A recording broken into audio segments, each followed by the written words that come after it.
Answer the question. What are you wearing today that pertains to men? Everything? But in general, pants. Pants, right? I just want to talk about pants because your shirt, your coat, you can say this, that, and the third, but the pants is what God got a problem with because guess what? Have women always wore pants? You probably didn't know. Did you know your great grandma? On your mom or your dad's side? I knew my mom little. In your adopted family, did you know your grandma on that side? No?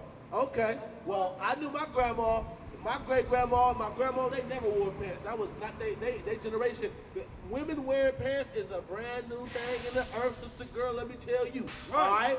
You know what I'm saying? It's a brand new thing in the earth. And you gotta imagine, you ever heard that say, I wear pants in this house? You ever heard that before? Why would a man say that? Because he has the authority, and pants pertain to authority of men. It's always been that way.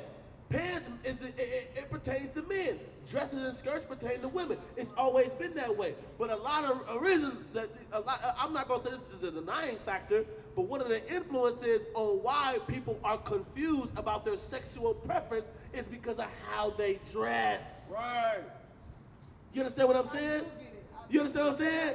A sister put on some pants and a combat boot. Next thing you know, she out here, she trying to munch carpets and she don't know why. Right. You see what I'm saying? Right. It might not be the denying factor, but an influence on that, sis, I'm gonna tell you straight, is how we dress. Right. We gotta take the combat boots off. We gotta take the camouflage and we gotta take them off, put on a dress and a skirt, and be effeminate like God made you. You know what I'm saying? You see what I'm saying? And then, hey, and I don't care how much carpet they much, they still want a man. They still want some of that, they want a man at the end of the day. Right. I'm going to tell you straight. I don't care how the facade they put it on and do all that. Y'all know, you know what I'm talking about. You know what I mean? You can't go against how God made you. You're every day a sister that is, this homosexual spirit is rampant out here, so I'm going to attack it for a minute, right? Every day that homosexual or that lesbian wake up. All right? They have to fight to prove themselves. They have to fight against the spirit that God put into that natural woman. They fight that thing. You see what I'm saying?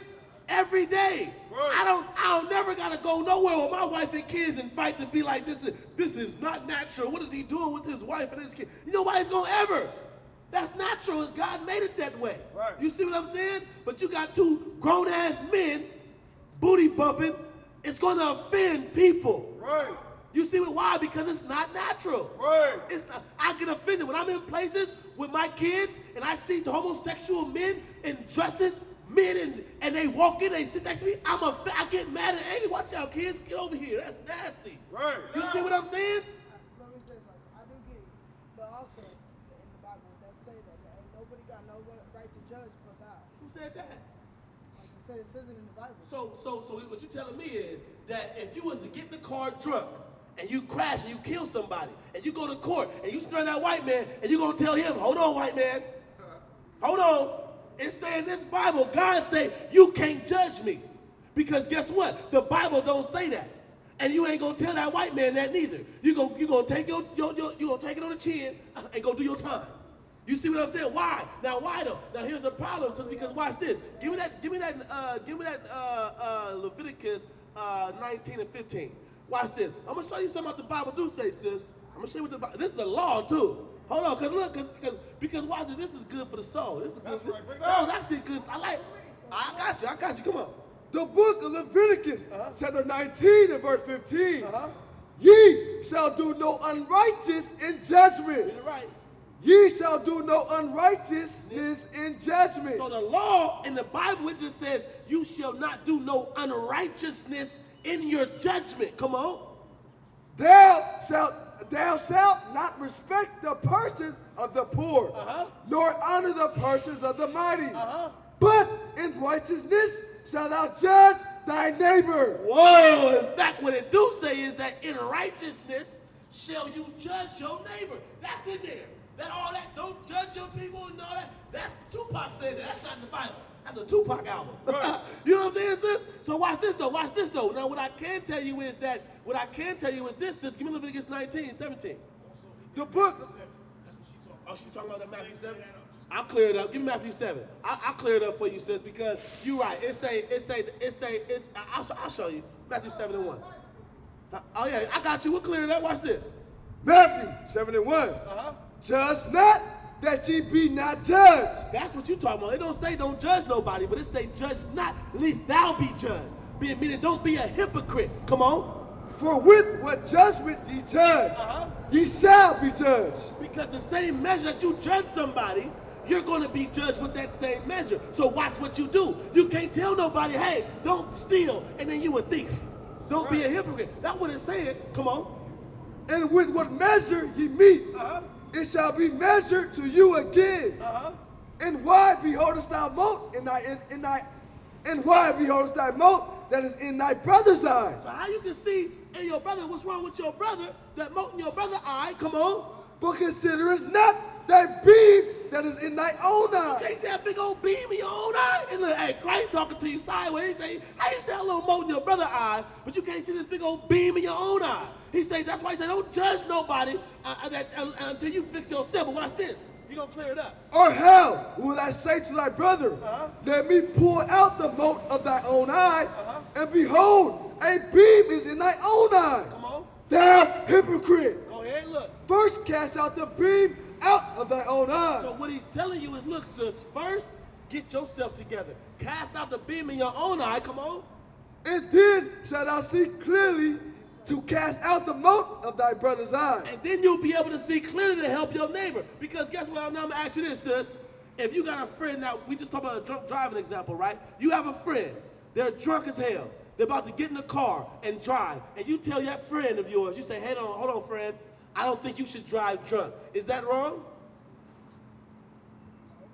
That's what I'm saying. So that God is saying, in righteousness, you should help your neighbor. You should love your neighbor. That's what he's teaching us, sis. And in fact, we need a lot more of that in our communities. God actually said in the Bible, who gonna rise up for me against the iniquity? What you see out here, sis, is you see the men of God out in the streets to correct their people. I don't want to wait until I see my brothers lying dead in the street before I correct them. I don't want to wait until I see my brothers with 100 years in prison before we say something that's gonna help them. You know what I'm saying? We should be out here correcting each other every day, all the time. So when I see my sister who says she loves God, and I go into the Bible and show you how to truly do that, sis, humble yourself, sis, and let's make them changes. You know what I'm saying?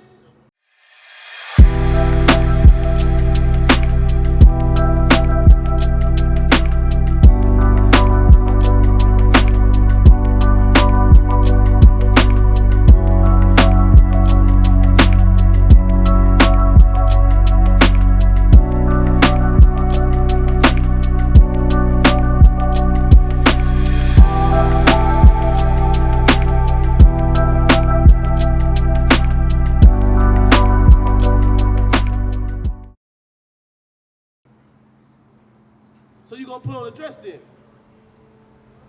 Huh? What?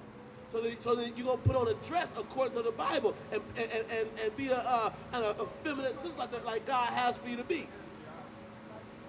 So I've gone to church plenty of times. That's the problem, though. No, listen. Okay, go ahead. One thing about it is I've never worn dresses. I don't wear dresses. So, It makes me uncomfortable. And that's the problem, right? Because you gotta, but hear me out. So if it makes you uncomfortable because this is the way you was raised. But guess what? If you wore dresses since you was little and everybody in the whole world wore dresses, you wouldn't have no problem with that. But the problem, believe me, my kids in my house, our daughters, they don't have a choice. Whether it makes them uncomfortable or not. You see what I'm saying? Right. So, and the problem is that you got a choice. Give me that Brooke 4-1. I'm gonna show you this because it leads into that small decision that you make it leads into other decisions that you make in life as well. Because God He give us a choice. Watch it, this is the choice He gives us. Hear this out, sis. Hear this out. Baruch 4:1. This is the book of the commandment of God, and the law that endure forever. All they that keep it shall come to life, but such as leave it shall die. So the Bible says these are the books of the laws of God.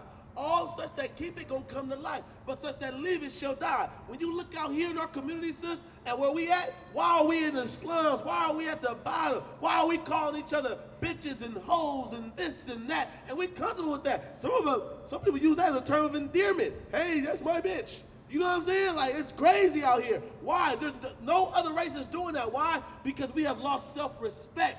Do you see what I'm saying, sis? That's self-respect. The wisdom, our knowledge in front of the nations, sis. That knowledge comes from God's laws. Give me that in Deuteronomy 4 and 6. That knowledge comes from God's laws. You know what I'm saying? You understand what I'm saying, sis? Deuteronomy 4 and 6. Keep therefore and do them. Keep therefore and do God's laws. Come on. For this is your wisdom and your understanding in the sight of the nations. In the sight of the nations. When other nations look at us, do you think they see like kings and royalty? They don't, sis. They don't. They don't. We gotta add. The Bible says, love your neighbor as you love yourself. I gotta head out though. Yep. Hey, okay, this last note then. Love your neighbor as you love yourself. The problem is, sis, you don't love yourself enough, sis. Love yourself more. Respect yourself more. Change your apparel, sis. Come back to God's law. All right? Love yourself, man. Respect yourself. Huh? That is love. Love is correction. If I walk down and let you get hit by a bus, that ain't love. If I didn't tell my brother to stop selling drugs and then I see him go to jail, that ain't love. Love is correction. Right. We ain't never been corrected. Right. See, we ain't never had a true father to correct us, so we don't know what love look like. Right. You know what I'm saying? As a child, when your father chastised you, that was love. Give me that in Hebrews 13. What is a nation? Nation is family. Nation is community. Nation is men leading by example. Nation is women's support. Nation is children with role models. Nation is unity.